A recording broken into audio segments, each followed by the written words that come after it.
Kamusta mahal na mga manonood, maligayang pagdating sa aking channel.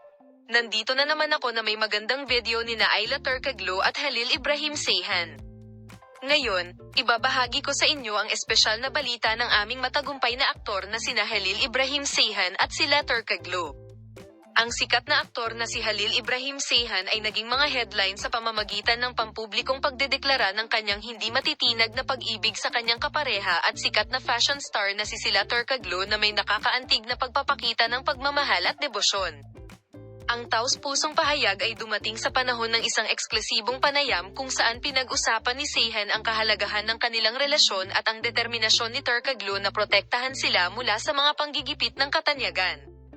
Sina Halil Ibrahim Ceyhan at sila Turcaglo, isa sa mga pinakahinahangad na mag-asawa sa industriya ng entertainment, ay nasa ilalim ng spotlight matapos kumpirmahin ang kanilang relasyon noong nakaraang taon.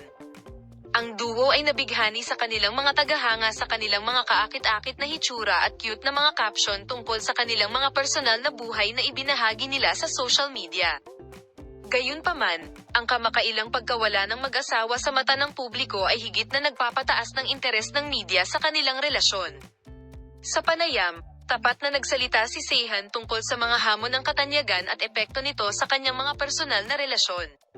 Sa pagpapahayag ng kanyang malalim na pagmamahal at paghanga kay Turcaglo, sinabi ng aktor ang mga sumusunod, "Sila, hindi ko matiis, kaya kung samilong, punto. Maraming pagsisiyasat sa sektor na ito at gusto kong protektahan siya mula sa mga hindi kinakailangang panggigipit. Salamat sa lahat sa panonood ng aking video. Paalam, makita ka sa mga bagong video."